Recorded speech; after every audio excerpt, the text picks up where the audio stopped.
Hello everyone, I am Yash here. Final revision में आपका स्वागत है और हम बात कर रहे थे आधुनिक भारत के इतिहास की। तो अब तक हमने ब्रिटिशर्स की प्रशासनिक व्यवस्था को डिस्कस कर लिया था। अब आगे बात करते हैं ब्रिटिशर्स द्वारा भारत में अपनाई जाने वाली सामाजिक सांस्कृतिक नीतियों की। लेकिन उससे पहले यदि आपने चैनल सब्सक्राइब नहीं किया है तो सब्सक्राइब कर लीजिए ताकि रेगुलर अपडेट्स मिलती रहें आपको वीडियोज़ की।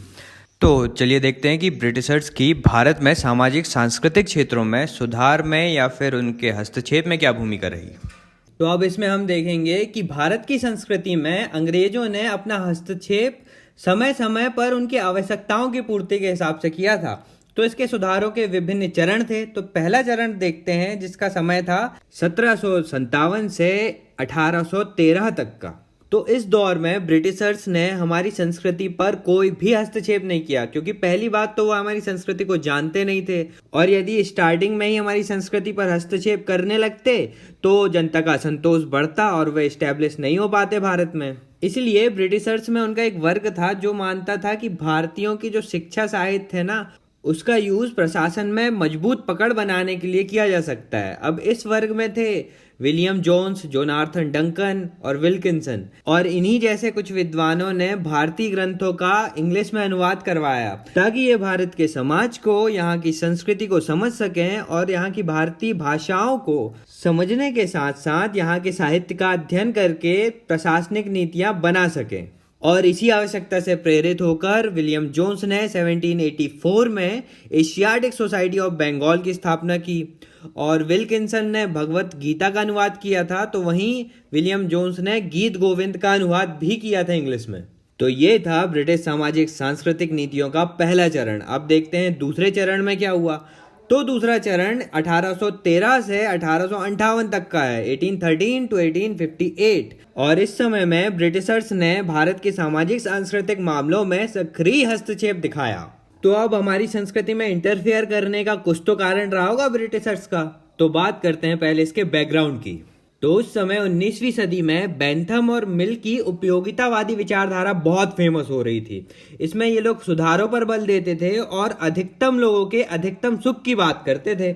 और इस विचारधारा में शासन में स्थायित्व तभी रहेगा जब नीतियों और कानूनों में सुधार किया जाएगा ताकि वे अधिकतम लोगों के सुख को प्राप्त कर सकें। तो अब इस विचारधारा से अंग्रेज भी प्रेरित हुए थे कि तो वे भी तो चाहते थे ना कि यहाँ की जनता हमें अपना हितैषी समझे। तो ये तो था पहला कारण। अब दूसरा कारण यह है, औद्योगिक क्रांति के चलते भारत में ब्रिटिशर्स को एक बाजार की जरूरत थी। और बाजार कब क्रिएट होगा, जब भारतीय अपने ट्रेडिशनल क्लॉथ्स जैसे धोती कुर्ता को छोड़कर उनके शर्ट पैंट सूट्स वगैरह धारण करना शुरू कर देंगे तो उनको ऑब्वियसली एक बाजार मिल जाएगा भारत में। इसलिए उन्होंने संस्कृति में परिवर्तन करना स्टार्ट किया ताकि भारत में ऐसे वर्ग का विकास हो जो रूप रंग और त्वचा से तो भारतीय हो लेकिन आचार विचार और व्यवहार से अंग्रेज के समान हो। और इसी वर्ग को वे सीमित रूप से शिक्षा प्रदान करके एक सस्ते क्लर्क के रूप में भी यूज किया करते थे। अब अगला कारण देखते हैं। तो इससे पहले क्या हुआ था, जो अमेरिकी उपनिवेश था ब्रिटेन का, तो अमेरिका आज़ाद हो गया था उनसे, क्योंकि ये लोग वहाँ पर भी शोषण करते थे। तो अमेरिका की तरह वह भारत को नहीं खोना चाहते थे, इसलिए उन्होंने नीति अपनाई कि हम यहाँ के लोगों का हृदय जीतकर शासन करेंगे। इसीलिए इस समय बेंटिक को गवर्नर जनरल बनाया गया, जो उपयोगितावादी विचारक बेंथम के बहुत बड़े समर्थक हुए हैं। अब एक थोड़ा अलग रीजन देखते हैं कि उपयोगितावादी विचारधारा क्यों अपनाई ब्रिटिशर्स ने। तो वो थी श्वेत नस्ल के भार का सिद्धांत, मतलब व्हाइट मैन्स बर्डन थ्योरी। इस थ्योरी के अनुसार ब्रिटिशर्स कहते थे कि हमारे ऊपर गॉड का बर्डन है कि हमें इन भारतीयों को या फिर दूसरे नस्ल के लोगों को सभ्य बनाना है, ये लोग सभ्य नहीं है।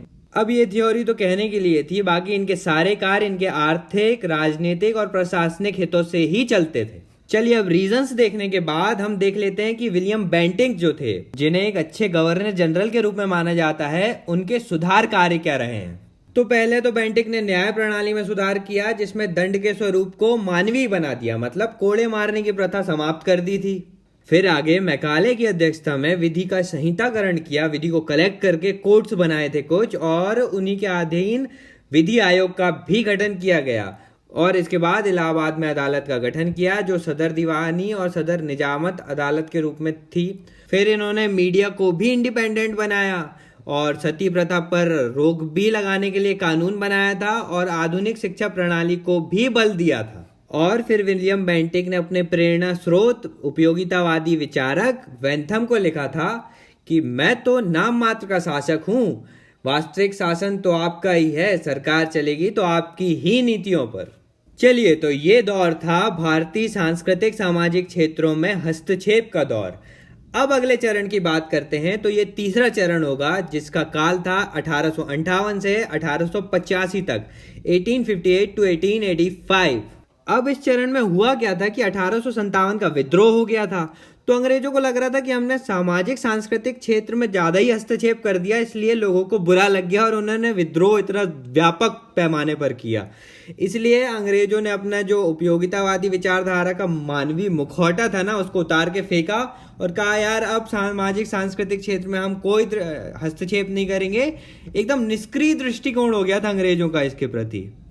चलिए, फिर आगे इस निष्क्रिय दृष्टिकोण के बाद आता है चौथा चरण जो 1885 के बाद था। अब क्या हुआ था, 1885 में कांग्रेस की स्थापना हो गई थी और जो राष्ट्रवादी थे वो लगातार सुधारों पर बल दे रहे थे, इसलिए भारतीय जनता का विद्रोह होने का भय खत्म हो गया था अंग्रेजों के ऊपर से। इसलिए अंग्रेजों ने भी इस चरण में सीमित रूप से सुधार पर बल दिया। तो अब तक हमने विभिन्न चरण देखे, तो अब देख लेते हैं कि इन जो सामाजिक सांस्कृतिक नीतियां हैं उसका प्रभाव क्या रहा, परिणाम क्या हुआ। तो पहली बात कि आधुनिक शिक्षा का प्रसार हुआ। भारतीयों में स्वतंत्रता, समानता, जनतंत्र और मानवाधिकार जैसे मूल्यों का विकास होने लगा और नारी मुक्ति की दिशा में भी चीजें बढ़ी, जैसे महिलाओं की शिक्षा के लिए महिलाओं की जागरूकता पर बल दिया जाने लगा। आधुनिक शिक्षा से एक मध्यम वर्ग का उदय हुआ जिसने धार्मिक, सामाजिक और सांस्कृतिक सुधारों पर बल देना शुरू किया और उनका नेतृत्व भी किया। और इसी के साथ साथ ब्रिटिशर्स की पोल भी खोली कि ये हमारे यहाँ से धन की निकासी कर रहे हैं भाई, और हमारा पूरा का पूरा पैसा ब्रिटेन जा रहा है, ब्रिटेन। और इसी शिक्षित वर्ग के माध्यम से लोगों में जागरूकता आई और उन्होंने अंग्रेजों के खिलाफ अपनी आवाज उठाना शुरू की।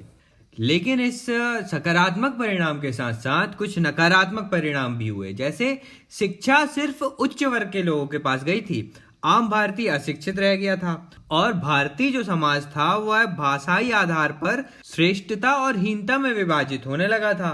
वैज्ञानिक तकनीकी शिक्षा को बढ़ावा बिल्कुल नहीं मिला था। शिक्षा सिर्फ उन्हीं चीजों की दी जाती थी जिनसे अंग्रेजों को फायदा होता था और साथ साथ फूट डालो राज करो की नीति के तहत सांप्रदायिकता का भी विकास होने लगा था।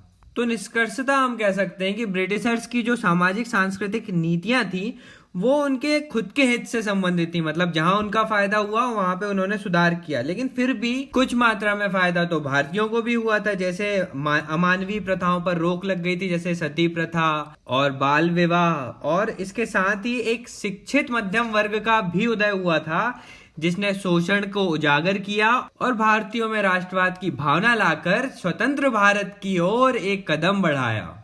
तो चलिए, आज के सेशन में बस इतना ही। नेक्स्ट सेशन में हम शुरुआत करेंगे समाज सुधार कानूनों से।